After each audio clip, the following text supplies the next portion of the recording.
नमः शिवाय।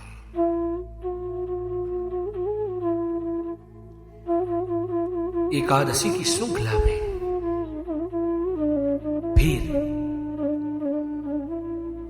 सत्संग की इस दौर में उपस्थित है रमा एकादशी। वेद और पुराण स्वयं अपने शब्द को कहते हैं या उसे बहुत ही गहराई से समझना पड़ता है।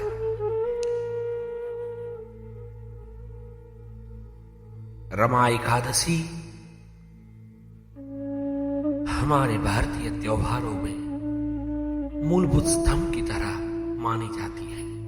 यही दिन से हमारा नूतन वर्ष मनाने की शुरुआत हम करते हैं।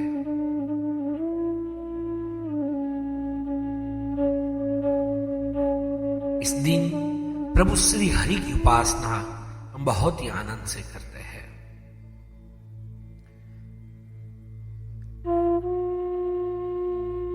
धर्मराज युधिष्ठिर भगवान वासुदेव से पूछते हैं, हे श्री कृष्ण, हे वासुदेव, ये जो आश्विन मास है उसके कृष्ण पक्ष में उपस्थित होने वाली एकादशी कौन सी है?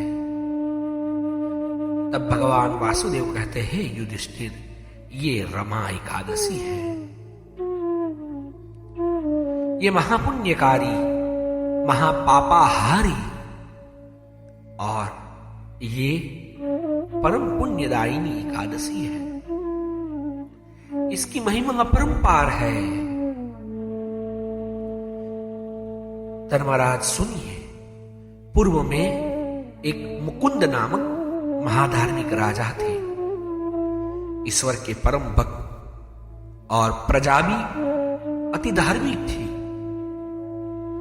उनके यहां एक पुत्री थी जिनका नाम चंद्रभागा था, जिनके विवाह इंद्रसेन के पुत्र शोभन के साथ हुआ था। बेटी अपने पति के साथ ससुराल आई और भाग्यवशात उसके दूसरे दिन ही रमा एकादशी उपस्थित हुई है। पिताजी का ऐसा निर्णय है कि एकादशी का व्रत उनके क्षेत्र में आबाल वृद्ध पशु पक्षी सब करते हैं। और तो और पिताजी अपने यहां से संदेश भी भिजवाते हैं कि कल एकादशी है, किसी को भी भोजन ग्रहण करना नहीं है। और उसी वक्त ये पुत्री चंद्रभागा चिंतातुर है, पति दुर्बल है और यदि ये व्रत करेंगे तो उनके देह पर दुर्बल दुष्ट प्रभाव पड़ेगा।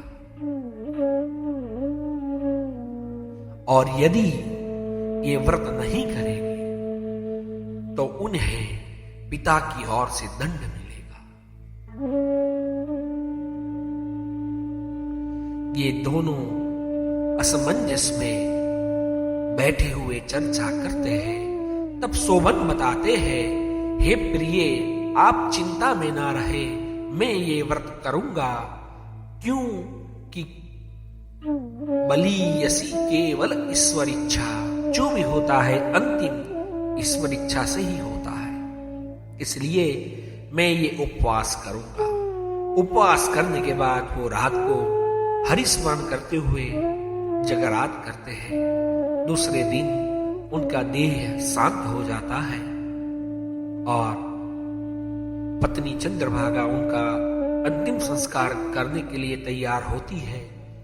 पिताजी को कहती है, मैं भी उनके साथ अपना देह त्याग करूंगी। मुकुंद राजा कहते हैं, हे बेटी, मैं तुम्हारा आजीवन पोषण करूंगा, आप अपना देह त्याग न करें। और चंद्रभागा अपना देह त्याग न करते हुए पिताजी के साथ रहती है। यहां शोभन का देह त्याग होते ही व्रत के प्रभाव से उनका जन्म मंदराचल पर्वत पर रमणीय देवनगर में प्राप्त होता है।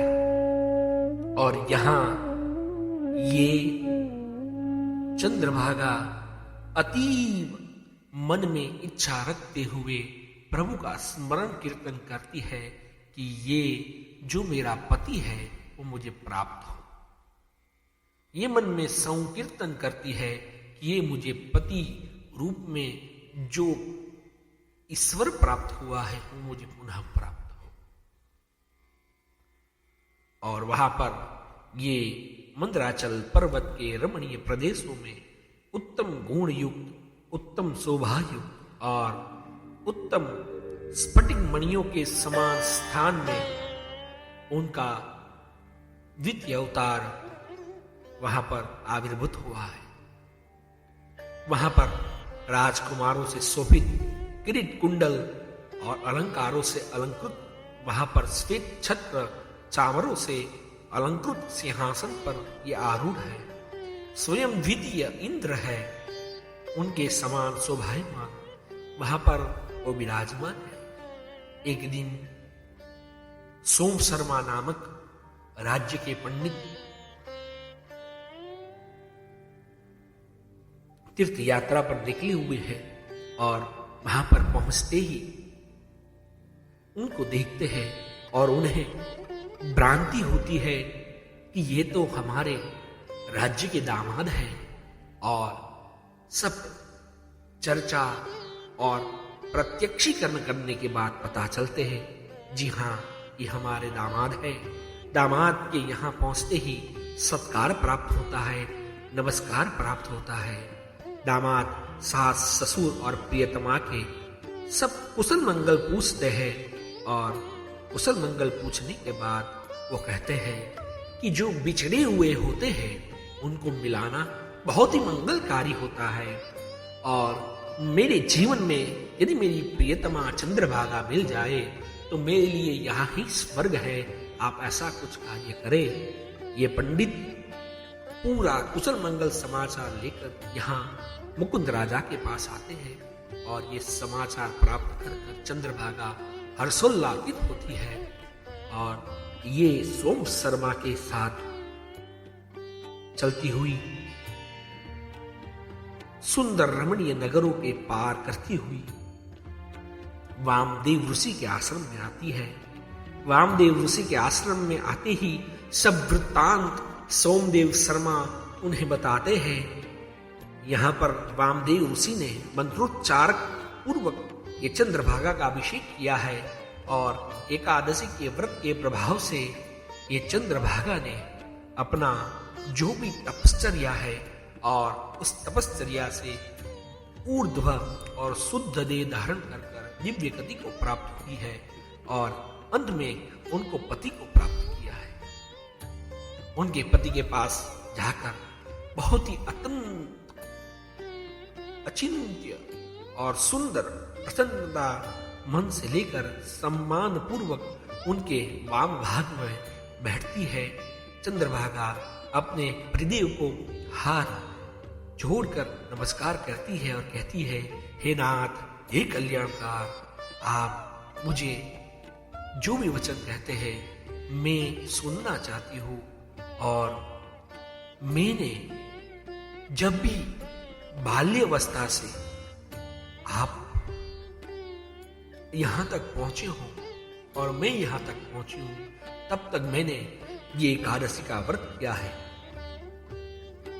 और मैं व्रत के प्रभाव से प्रभु को प्रार्थना करती हूँ, आप प्रलय काल पर्यंत आप सुस्थिर रहे, समृद्धि युक्त रहे।